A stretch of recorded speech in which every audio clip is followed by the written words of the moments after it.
Hey guys, Sean Zinn, the Connection Machine, and the host for the Network Marketing Insider, where I bring on schoolers that will share their story, talk about what has worked, what hasn't worked, and it's important that don't quit. I'm seeing this too often. A lot of people are opening these communities up. They're going 1 or 2 months, and then they just shut it down because they're not making the money. Who starts something and thinks they're going to make all this money in the first 2 months? Completely wrong. Got to put yourself at least 1 year out and make sure you make some decisions. Listen, take notes. This golden nuggets you're going to gain, you have to implement. Don't just go in one ear and out the other. So, listening to us on any of the audio, please give us a review at the end.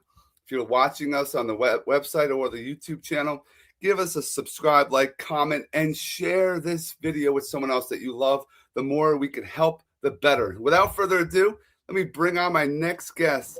What's up, Katinka? How are you? Hello, Sean. I'm good. Thank you very much. We're in the mid of a heat wave here in the Netherlands. So that is something that personally I am a big fan of. So I'm doing very well. No, I love the warm weather is good. Heat waves, you got to have good air conditioning. That's for sure. But I appreciate you taking some time out of your day to share some value with us. I always ask, who are you? And why did you get started working inside a school? Well, I'm Katinka. I'm a neuroscience-based consciousness coach. So what I do is consciousness coaching. It's a type of coaching where we look into your conscious mind and subconscious mind and how they work together. And what I've added onto that is some neuroscience to explain to my clients, not just that these tools work or that your mind works the way it does, but also like our brain physically, what is happening there, how are we programmed, and how can you make your brain work for you and not against you. So that's a little bit about what I do. And why I started on Skool. I've discovered the platform fairly recently, so earlier this year. By accident, kind of, I ended up in a Skool community. And at first, it wasn't really clear to me what the platform was. I was a bit confused. And then this guy told me, you can just put some modules in there. So they had like a Notion learning environment or something like that. And then he was like, oh, maybe you like it better on Skool. We have some videos there. And then I started looking at the Skool news, and I was like, oh, I think this is the platform for me. Because the one thing that has annoyed me the most in my own business. So I've had my business for over a decade now. I've been here for a while. And what I never liked about being an online entrepreneur is how you have to kind of ping pong all your clients everywhere. So you try to grab them on Skool, and there's a YouTube channel, or grab them on Instagram. That's my main channel, or has always been my main channel. And then Facebook, which is posting the same thing, different platform. Ask them to go to YouTube for a video, ask them to subscribe on a mailing list for PDFs, and then the PDF download link is on my website. It gets so messy, and business-wise, I don't like that. You lose people along the way, and I want things to be clear and easy for people enjoying my free content, or if they become my clients, then even more so. And I felt like Skool was the place to be for that. I can put everything there in the classroom. There's different ways of pricing. There's different ways of running a community. It's very open, so anything on YouTube you can post there. There's no blockages like you have on other social media platforms. So that's why I became a big fan instantly, and started my community a few days later. So it took me a little while to get familiar with the platform, and I think for the past 2 months I really have been understanding what's happening, how to go about building a community, and it's been fun. No, I definitely agree with you. It is a work in progress. A lot of people think, like you were saying, it gets a little messy in a way because you have systems. You got like a website, you go to a link, go to a PDF. So it's all about training in a way your clients so they understand it's a sift. It's a funnel that you actually will have what you're focused on as far as your niche. And you got to go through a lot of stuff to get to the good opportunity. Yes. And a lot of people don't understand that. They think, oh, I'm just going to do a post and I'm going to get all this business. It Yeah. doesn't work that way. You have to do some things. And that's why I mentioned in the opener, I see a lot of people starting Skool and then closing it. Why is it so difficult for people to go out, continue? What do you think? What are you seeing? I absolutely agree. I like that you mentioned that. One of the first people that I connected with on Skool, he picked me up in the community. I made a birthday post. 23rd of January is my birthday, so it was like a week after I started on Skool. So in one of the groups, I was like, okay, it was the Blitz or whatever. I'm like, I want GIFs for my birthday, so shoot. And I went to bed, woke up and thought. And then this guy sent me a message. He's like, "Oh, would you like to go on a call?" And he started on Skool a little before me, very analytical. So he started really going through, analyzing like the numbers and what kind of posts do people do. And he said the same thing. He was like, on average, 3 months, and then people give up. And he's like, I see so many profiles where you see full activity, you have your flame for 3 months, and then it's 1 week of on and off, and then people are gone. And he's like, it's such a shame. He was there for 4 months, and now he's not on Skool anymore. Oh, So I see this a lot. And so the one thing I want to say about that is, yeah, absolutely don't give up. Give it at least a year. If you have a business or if you talk to any entrepreneur, they will tell you this. Any idea, give it a year of your energy, and only then you will know, is this viable or not? Is it something I can work on, or that's going to go anywhere or not? Trial and error. We're just not good in trial and error. Also, our brain doesn't really like that, so it makes sense to me, coming from my profession, that this happens a lot. Because if something doesn't work, you want to stop because it's not good, it's not safe. That's what your brain thinks, and it's like, move on to the next thing or move back to what you know, even if that's not better. So it's something you need to learn to see. Failing for me is not really a thing. right. Things work or they don't work, and if they don't work, that's awesome, because now I know that this doesn't work, so I never have to try it again. And I can move on to the next idea, and I've learned something, possibly, or usually you learn something, and that is very important in life. So yeah, it's something we need to train more, and I also think talk about more, because you only see the successes, and there's a Skool of the week in the Skool news, and like everybody's making $1 million a month. And I'm like, I wow. know. It gets a little frustrating or disheartening for some people, but like you were saying, they have the wrong expectations going into it. Yeah. I heard and I'm always learning, and I like what you said as far as failures. Failures are a good thing, guys. Failing is good. You learn, you reflect on what happened, so one, doesn't happen again if it's a bad thing. Two, you learn from it, so you know how to adjust if that situation arises again. But I also learned recently, because I have that open mind, and I like to listen and watch some video. And it was someone recently that is on Skool that has a podcast, and I can't think of the name. Adnan, or I believe. I have to double check. I'll put it in the comments after. Yes. But he was talking about people go to school, literal school, for 12 years. Then they go for 4 years for college, and then they do another 2 for like a master's possibly. So you're looking at, what, 18 years to have a skill of all the knowledge that you're going to now put out into the world. Why do people think they're going to spend $9 or $99, either or the hobby plan or the pro plan, and they're going to make what they make as far as their 9 to 5 right off the bat? It doesn't work that way. There are people that do. How do they do it? They have a following. They already have something built. They've been doing for many years. They just bring it in, because I just saw it recently inside of Schoolers. The guy had 112 people in the first 2 days. I'm like, how did you do this? Oh, I have 100,000 people on my Instagram. Okay, makes sense. And if I see that, 100,000 to 120 in your community. So that is, yeah, you need a lot of following. you got to have a huge thing to make that transition work. But that kind of goes into, people don't understand traffic.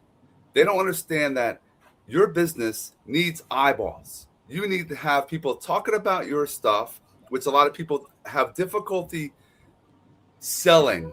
And it's not selling, it's sharing someone's community. And Skool makes it easy, has an affiliate link. And I was talking to someone the other day. I earn on my own community, I earn on recommending other communities that I get a commission on. And I get commission on those that set up a school, that I help set up a school. So you're making 3 commissions. People are like, what? I'm like, it can be done.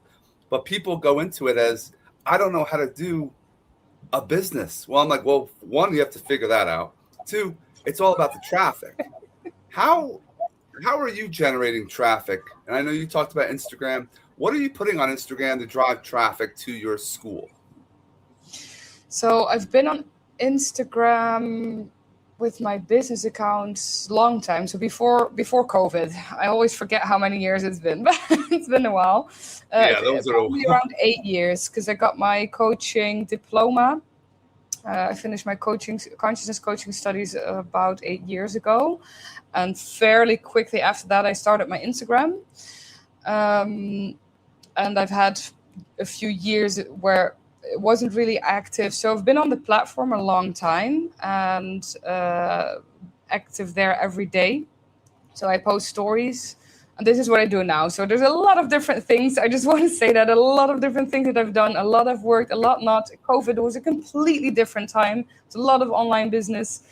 And then after that, it dropped down and I had to reinvent it again. My community is the reinvention project for a reason, and recently as well. So in the past few months, because I started Skool, now I'm like, okay, I don't have to make content to get people in a discovery call, or what I call it, a 30-minute kickoff call. But I need them to go to Skool because I want them in my community. I want them to connect to people in my community, get more content there. So that meant that I need to make different content, and I've been trial and erroring for, well, what has been now, I think like 3 months actively that I've actually been trying out different things. And just last week I found it. So I posted one reel. It didn't even get that many views. I think I'm not even on 3K views. It gave me 70 new followers and 7 in my Skool, 7 people that clicked to my Skool community, because we can see that on Skool where people come from. So now I'm like, okay, and this was a combination of, I saw that a certain type of text, like a certain type of script worked very well. And then there was another post I put up where I was like, okay, kind of the same script, but different type of video shots. And that also worked very well. And now I'm like, okay, let's combine the 2 and see what happened. And that was a jackpot. So just, that's something I want to say to everybody. There's a lot of trial and error, and people are not honest about this. I'm sorry, but a lot of people are not honest about it.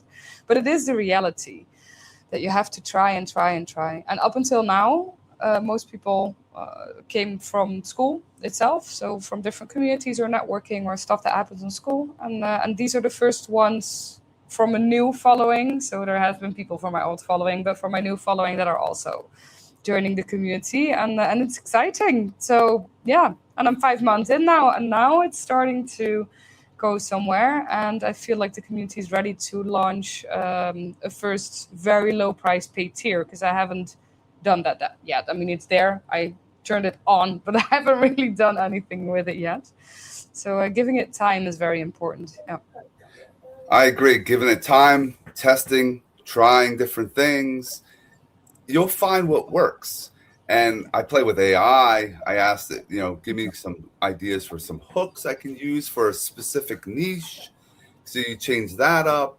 There's different things, but people can go really crazy, and they listen to something and they revamp everything. I got to get a new about page. I got to get a new image. I have to do another script on, the profile. Yeah. I'm like, you just have to, and you mentioned it, slow down. But also, you said a discovery call. I call them connection calls. You have to have these. You can't just have a business without talking to somebody. You have to connect. You have to get on a call. I prefer not having a call just on the phone. I prefer having a StreamYard, a Google Meet, go on FaceTime, see someone. Why? Then I take a screenshot of that conversation of that person and I say, hey, have you connected with Katinka? She's out this community, put the community in the post, blah, blah, blah. Why is that so powerful? I'm putting others first. I'm warming up my ecosystem to get to know the new person I met. And I tell people, they say, I don't know who to call. If I'm sending and putting out posts that I'm shouting out, like I just met up with Katinka, reach out to her. Say, hey, I saw you on a podcast. Hell, you were at a connection call. Can we get on a 15-minute call? Most people are going to do it because they're like, wow, you took the initiative. But they're afraid. Well, what happens if it doesn't work out? What happens if it does work out? The person might have 100 people that can be funneled into your community that maybe is paid, and you just had it at $30 a month. You're making quick money and consistent money. It's powerful. What happens on your discovery calls? Are they 15 minutes? Are they 30? Are they an hour? And do you have a structure to that? I like to hear what others are doing to go through their system. Yeah. So I call them 30-minute kickoff calls. And that is still kind of like from before I had Skool. So then let's say the funnel was a lot of talking on Instagram, a lot of videos watched on Instagram. And at some point they would just click on that link, plan a call. I take 30 minutes. And that's really meant to see who are you, what are you looking for, and for me to tell something about what type of coaching or services I provide, and then see if that is a match. I have a social work background, so that was my bachelor studies, and that is so something that happens a lot is that people think that they need a coaching, but they actually need a psychologist or a therapist, which can go together. But a lot of the times it's like you definitely need the therapy, and then it's your choice if you want to get the coaching now or maybe later on when you are coachable. And that's my responsibility to check that. So it's something, the main reason why I had that 30-minute kickoff call, to see really where are you at, and is this something that we could start now? And if it is, it is. If it isn't, it isn't. I always tell people it's more than 50% of the people that I have a call with that I refer them to somebody else. Because if I'm not the right person, even no matter how much you like it, I've had somebody who was like, I really, really want to work with you. I'm like, yes, but you are not looking for what I'm going to provide. You're not looking for my service, and I know that already. So with love, I will send you to somebody else. So that's the main goal of the call. If then somebody would be interested in working with me, if it's a match, then we plan another call, or we plan, to set a date, like decide by then. I want people to calm down, to not get too enthusiastic. Don't be forced into a sale just because you have anxiety of missing out, or if you're too motivated to start now and are asking too much of yourself. That's something that I cannot see in a half an hour call. So I just send them the information in an email later on, and then we decide in so many days you're going to get back to me. And that can be a call, that can be an email, that can be just sending me a WhatsApp messages. I want it, deal, and we plan the first coach call. And then only in the first coaching call, when they show up and they've decided and they've read through all the contracts and everything, that's when we sign. And then we sign, that's 5 minutes, and then we start the whole coaching. But I want that moment there for them to show up then. But now it's really, it's going to be a healthy collaboration. So that's kind of my... I like that. I like that flow. I agree with you. I do the same thing. And everyone talks about, cold calls. I've been in the insurance industry, and people talk to people and, I didn't close the sale. And I'm happy to hear it from you too. And a lot of you just heard it. 50% sometimes, if not a little bit more, go somewhere else. And that's what I do as well. I believe the ecosystem that we all have of other partners in different disciplines, that we could be that guy or that girl. Hey, I got a guy, I got a girl. For your problem, I have a solution. Why does that work so well? Because other people now, if they're getting recommendations, where's recommendations coming back? At some point. And it's not like that's not the goal, but that's how I set it up. And I'm sure that's the same way with Katinka. Everyone we're working with, if we're recommending 1, 2, 3 people to that person, they're going to get you somebody. They're going to Yeah. work hard to find that person that will fit your mold. And it's important to help others first. That's what I found. They're all like, it's my secret sales force that's out there. They're Yeah. all out there. They're like, what? I'm like, once you have a conversation, the goal is to find out. That's what a connection call. You find out what the other person's about, how we can help each other. Once we leave that call, they're in your mind. So Yeah. if they're talking to someone randomly at a coffee shop and they're like, oh, podcast or connection calls or building a community, because I work with teachers, if they know teachers, oh, you got to meet Sean. He can help you. That's Yeah. where you kind of plant little seeds with everyone you're working with. It's so powerful. And Yeah, and I really feel like we need to get out of that mindset of being each other's competition, because we're not. As entrepreneurs, we are all colleagues, and I think it's very important that you see each other, or if it's community builders, because you have that on Skool. There's a lot of communities that are about the same topics, but every community is different. There's a different culture, there's a different person that started the community, different people posting in there.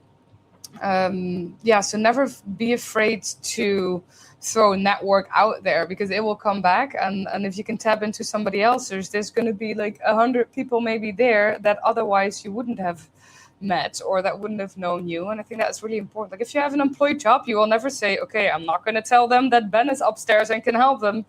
And that's only because you know that your paycheck is going to be your paycheck. But I feel like in entrepreneurial life, that works very differently, of course, financially. And it's a bit of trust, and I've never not seen it come back. It's just, and the word to mouth is so powerful. We just need to trust that whatever you do in your network and all the energy and love you put in there and the referrals that you do, it will come back to you more usually. I know it goes back to why people quit, because they're not getting that instant income from what they're putting out. Yeah. Because recommendations, I like recommendations rather than referrals. I always found that referrals is like more salesy, but a recommendation, someone else is putting their reputation on the line. But it's a slower process, but it's a solid process that's going to be there for long haul. Yeah. And that's just a change of perspective a lot of people should have. And I want to take a moment, and I want everyone to take a look at Katinka's background. You have some very unique things going on there. You're very, I guess, musical. Yes, a little bit. Yeah. Can you talk about, and this is what I love. People don't talk about this often. Like I have a background. You could see my basement. I'm in the basement. I have crap all over the place, but I want to make it nice. You have a unique background. Can you talk about why you set it up that way, or is it set up that way all the time? Why did you choose to be there today? Yeah, well, this is her living room, which is a huge mess. So everything I am looking at, I will not show, is an absolute mess. Because the house, we bought a house, but this is the house that we're renting still until our real house is going to be finished. So we have 2 office spaces and a bedroom upstairs, but it is they're going to tear this house down, so it's not the best quality, and it's slowly falling out on us. The insulation is really bad, so in the winter it's too cold to be upstairs. Windows are broken, stuff like that. So we've kind of, from a whole house, moved into a studio living, because we have our one of those bed couch things here, right? So it's a couch like during a the day, futon, I guess, right? And it's just our dinner table. And at some point, I have a little office upstairs, but the acoustics are very small, but it's very echoey.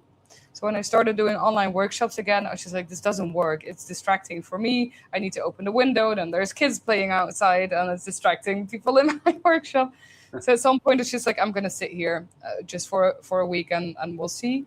And then everybody was like, every call, now it's background is very important in your calls, in your streams, in your workshops. And so I've just stayed here, and my instruments they're a part of me, they're a part of my soul. So I've also found it's a very comfortable place for me to be here. So in my energy, I feel like here, and starting doing my calls here, got me more into my own vibe, because this is just where I live. This is just who I am. There's nothing set up here. This is just the way that this corner of the living room has always been. And the only thing that's new is the laptop and the camera. So it worked very well. And I am looking for an office space, but I'm not really looking forward to leaving here because then, but I have a green screen that was gifted to me. So my plan now is to take a nice photo of this and have that as a background if I am in an office place, because I don't want it to look too officey all of a sudden. And it's been good. It's been fun being here. But this is just our living room. Yeah, that's awesome. It's something that people don't really think about too often, but the ones that have been online or they're doing video or they're doing workshops, they start thinking, wow, the background is an important piece that someone should be thinking about. So I appreciate seeing a nice setup like that. And I want to end our episode on, you have this networking community or monthly meetup that I want you to talk about, that I had the privilege to be a part of, to speak. Yeah. I was in a short, small segment because I'm a teacher and the timing was not the best for me, but I was able to speak and connect and network. I want to give you some time to really, go into that and shout out that whole strategy, I think, of generating more opportunities. Yeah, absolutely. So it's something that was kind of born out of my community. My community is not about networking. It's really about the personal development behind running a business or a community. But one thing, networking is something that comes up. I'm a big fan. I'm a very social butterfly, so that's why I'm easily everywhere always. And it's something that a lot of people either growing a community or being on Skool are having difficulties with, right? The networking. Yes, they find some communities. Something I saw fairly quickly is that you keep meeting the same people. It's like you're in the same street in a city, but somehow every time you think that you're in a new street, but you're just around the corner and meeting the same neighbors. So that's something after a few weeks that I saw happening as well. Somebody was like, oh, this may be a cool community for you. And then all my school friends were in there. So I wanted to break through those walls. And here in real life, I'm part of an entrepreneurial society. And once a year, we organize a speed dating event for entrepreneurs. So it's like an evening and you get tables and one person's sitting and the other one is moving, 6 minutes conversations, then a break and you network. And then we do the speed dating rounds again, break, networking. And it's a whole evening of that. So I figured maybe that is something that I could try and bring it online. I was talking to a woman that has an event, Skool Events Daily, Heather. I don't know if you know her. But I was telling her about it, oh, this is coming up. And sometimes I literally said to her, sometimes I wish that I could bring my school friends or my school community here and have them enjoy stuff like this, a networking event like this. And then she was like, well, why don't you bring the networking event to school? It's like, okay, yeah, let's see if we can do it. I announced it.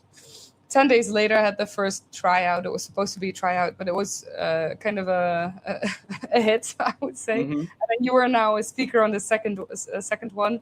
So we do the same thing. The Meet, Greet, Complete event is what I called it, because you meet people, you greet them, and then hopefully you complete a collaboration or whatever it is that can come from that, a friendship, a new member for your community, a coach that you were looking for and now have found. And the idea is really that we break through these walls of the familiar network that you are in. So there's a few ways how I try to do that. First of all, is I don't choose the speakers, but I let the speakers choose the speakers for the next event. So then it's last time, I think there was just one that I kind of knew, but not really. It was all new people for me. That's super exciting. That means that there's new communities, new people coming to the event and meeting people from communities they don't know yet, different topics. So, you had your networking calls. We've had somebody talking about hypnosis. We've had a speaker talking about being a chef. It's all different things. But behind it, there's always, of course, running a business and a community. It's the only thing they have in common. They all run a school community. It's the only thing on my checklist for the speakers. Yeah, and it's been super fun. So we had a second round now, and the third one is coming up the 23rd of July. Taking a bit more time to organize this one to make sure that the onboarding goes a bit better. And it's growing. The event is growing, so I'm trying to improve it and make sure that we have like new things coming up every time. Yeah, and I've seen people find new clients in the networking calls. I've seen people get new collaborations in the calls. Yeah, so it's been really good. No, I I think that's definitely something I have to tell about it. highly recommend doing it. I'm thinking about doing something similar because I like to learn from others what's working, what's Yeah, not working. Um, but I think a big thing people have to start understanding, you have to just join. You know, I always yeah, tell people all the time, there's that little live button that's inside of communities. yes, And I'm like, have you ever just hit it when you're not, if you're in your networking mode, have you ever just hit that button and joined? They're like, no. What happens if I don't know anyone there? You're not going to know anyone probably. And how awesome is that to kind of get in there and start talking? And then they're going to be like, oh, hey, Sean, what's going on? Can you give us an introduction of who you are and what you do? And then boom, you go into what you normally would do in a networking thing. Now you're listening to other people. They're going to friend request you or follow you or take a look at your profile, which the profile, the first thing someone has to do is make that legit. Have a link to get in contact with you. yep, Make sure it tells you what you are. Have a nice image of what you look like. So don't just have no image. You can't be a ghost. But no, people yeah, want to connect with other human beings out there, and it's something that it's powerful. And networking is what we're doing right now on an event, when you're doing videos, when you're inside of schoolers, inside other communities. Just continue helping people. It's going to come back. So yeah, it's absolutely. it's powerful. This is the first time, guys, that you're seeing Katinka with Inside the Network Marketing Insider. You'll see her again. I'm sure we'll have other people that we'll collaborate with, because I tell people all the time, it's all about the value that we bring consistently, and not just selling our communities or our products or our services. We're selling ourselves. And I want to thank Katinka for being with us today. I want to make sure everyone goes to the description. Everyone forgets there's description, guys, inside of YouTube videos. All the links, you can get in contact with her, have a connection call, take a look at her community, join her community, get involved with that event, right? It's all about it. It's all below. Everyone's like, I watched this video. And here's a challenge that if you're watching this podcast, take a screenshot and put it on whatever social media platforms you're on.